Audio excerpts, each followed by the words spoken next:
आजकल फ़रवरी में बहुत ही तेज़ धूप होने लगी है। ऐसे में सबसे पहले पौधों पर इसका इफ़ेक्ट होगा और पत्तियाँ पीली होने लगी हैं।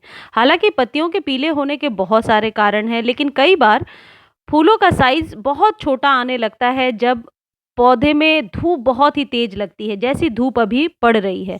पत्तियाँ पीली होने लगती हैं, पौधे मरने लगते हैं और जब पत्तियाँ सारी गिरने लगती हैं, तो पौधे को बचाना बहुत ही मुश्किल होता है।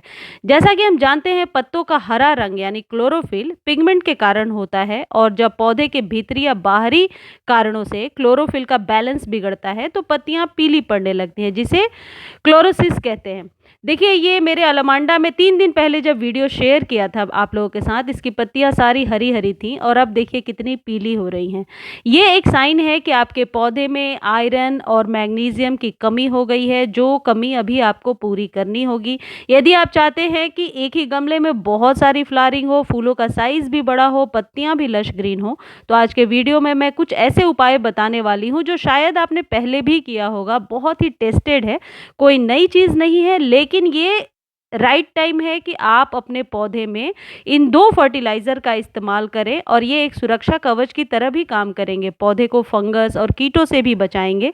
इसलिए आप इन दोनों फर्टिलाइज़र को अभी बना करके और अपने गार्डन में देना शुरू कर दीजिए। देखिए, ये मेरे गुलाब का पौधा है, खिला तो है, लेकिन क्या कोई भी शोभा है इसमें? ऐसे ही फूल अब खिलेंगे। आपके गार्डन में भी ये प्रॉब्लम देखने को मिल रही होगी कि पूरे धूप में पौधे मुरझाए हुए से हो रहे हैं। आप ग्रीन नेट यदि अपने गार्डन में या छत पर लगाते हैं, तो ग्रीन नेट लगाना शुरू कर दीजिए, क्योंकि धूप बहुत तेज़ है। पहले ऐसी वाली समस्या अप्रैल में आती थी, जो अभी आना शुरू हो गई है। इसके लिए आपको चाहिए एप्सम सॉल्ट और सड़े हुए गोबर की खाद। यदि गोबर की खाद आपके पास नहीं है, तो आप कोई भी कंपोस्ट ले सकते हैं, वर्मी कंपोस्ट ले सकते हैं, लेकिन वर्मी कंपोस्ट से ज़्यादा पावरफुल सड़े हुए गोबर की खाद होती है। उसमें नाइट्रोजन की अच्छी मात्रा होती है, जो पत्तियों को पीला होने से बचाती है। देखिए, ये है सड़े हुए गोबर की खाद। ये आराम से नर्सरी पर मिल जाएगा, ये कॉस्टली भी नहीं आता है। नहीं तो फिर आप वर्मी कंपोस्ट ले लीजिए। और ये है एप्सम सॉल्ट। एप्सम सॉल्ट बिल्कुल पाउडर जैसा दिखता है, जैसे यूरिया या बेकिंग सोडा दिखता है, उस तरीके का। इसमें थोड़ा-सा पानी चला गया है, इसलिए ये थोड़ा-सा ऐसे गुच्छों में हो गया है। अब आपको क्या करना है, आप यदि 10 गमले के लिए तैयार कर रहे हैं, तो 2 चम्मच सड़ी हुई गोबर की खाद को 1 लीटर पानी में आप मिला दीजिए, कम से कम 4-5 घंटे के लिए। 4-5 घंटे मिलाने का मेन मकसद ये है कि इसके जो पार्टिकल्स हैं, वह पानी में अच्छे से मिल जाएँ और जब हम इसे और पानी में डिल्यूट करके सभी पौधों में दें, तो सब में बराबर मात्रा चली जाए। आप चाहें तो डायरेक्टली भी आप अपने गमले में डाल सकते हैं, लेकिन गर्मियों में एक, या तो ये मेरा अनुभव समझ लीजिए, या जो भी मुझे लगता है, लिक्विड फर्टिलाइज़र ज़्यादा से ज़्यादा यूज़ करना चाहिए, क्योंकि जड़ों तक बहुत आसानी से पहुँच जाता है। इस फर्टिलाइज़र को आप इंडोर और आउटडोर सभी गमलों में यूज़ कर सकते हैं। इस तरीके से मैंने थोड़े 1 लीटर पानी में 2 चम्मच मिला लिया और अब इसी में मैं मिला लूँगी 1 चम्मच भर के एप्सम सॉल्ट। एप्सम सॉल्ट के बहुत फ़ायदे हैं। एप्सम सॉल्ट के फ़ायदे मैं गिनाना शुरू करूँ तो गिनती ख़त्म नहीं होगी। आपके पौधे को झाड़ीदार बनाने में, बुशियर बनाने में, अधिक फूल लेने में और क्लोरोफिल का उत्पादन बढ़ाने में ये एप्सम सॉल्ट का बहुत ही बड़ा रोल होता है। एप्सम सॉल्ट कीटों को आने से रोकता है, जैसे स्लग और वॉल्स वगैरह। ये आपके एक ज़रूरी फर्टिलाइज़र में शामिल है। एप्सम सॉल्ट आप अपने गार्डन में हर एक 10 डेज़ पर 1 चम्मच 1 लीटर पानी में मिलाकर स्प्रे भी कर सकते हैं।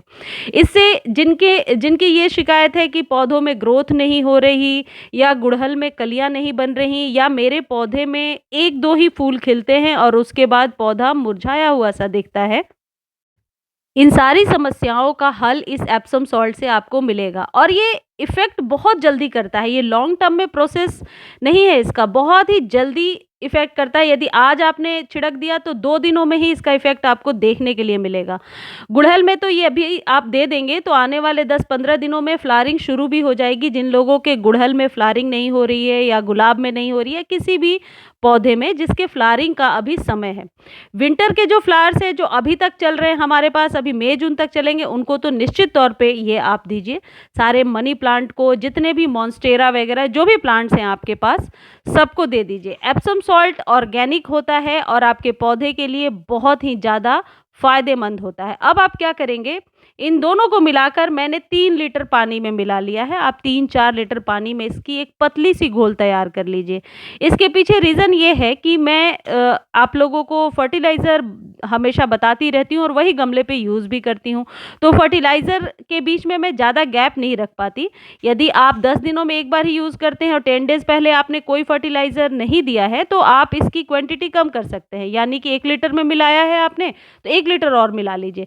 लेकिन मैंने 3 लीटर इसलिए किया है क्योंकि ज़्यादा गाढ़ा ना हो, और ज़्यादा फर्टिलाइज़ कर देने से पौधे का जो है संतुलन बिगड़ जाता है। आप ये कह सकते हैं मिट्टी का पीएच बढ़ जाता है। इसलिए फर्टिलाइज़ेशन के बीच में एक गैप होना, मिनिमम 7 डेज़ का गैप मेंटेन करना बहुत ही ज़रूरी है।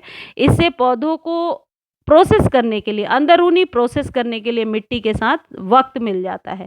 ऐसा नहीं है कि आज एक फर्टिलाइज़र दे दिया, तुरंत 3 दिन के बाद कोई ऐसा फर्टिलाइज़र दे दिया। जैसे आज ये फर्टिलाइज़र दिया तो 3 दिन के बाद होममेड फर्टिलाइज़र दे दीजिए, जैसे ओनियन पील्स, बनाना पील्स, कितने सारे फर्टिलाइज़र्स जो मैंने शेयर किए हैं आप लोगों के साथ, वो दे दीजिए। फिर ये एप्सम सॉल्ट वाला आप 10 डेज़ बाद रिपीट कर दीजिए। इससे पत्तियाँ लश ग्रीन रहेंगी और इसका स्प्रे पत्तियों पर बहुत ही अच्छा इफ़ेक्ट डालता है। एप्सम सॉल्ट कोई कॉस्टली खाद नहीं है।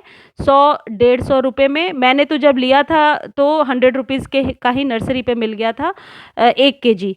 तो आप आसानी से ऑनलाइन भी ले सकते हैं। ऑनलाइन ना लेकर नर्सरी पर जाकर के यदि पूछेंगे तो वो लोग थोड़ा सा ओरिजिनल रखते हैं, तो उनसे ले लीजिए और लेकर के इस तरीके से यूज़ कीजिए। एप्सम सॉल्ट और गोबर की खाद का जो कॉम्बिनेशन है, ये फरवरी में देना अपने पौधों को बहुत ही ज़रूरी है, जिससे कि आप आने वाले समय में बहुत ही अच्छी फ्लावरिंग ले पाएंगे। आपको ये वीडियोस अच्छे लगते हैं तो चैनल को लाइक, शेयर, सब्सक्राइब कीजिए, और इससे रिलेटेड कोई भी आपको जानकारी चाहिए आप कमेंट सेक्शन में लिख कर बताइए। देखिए एलाइज़म कैसे पानी देते ही सही हो गया।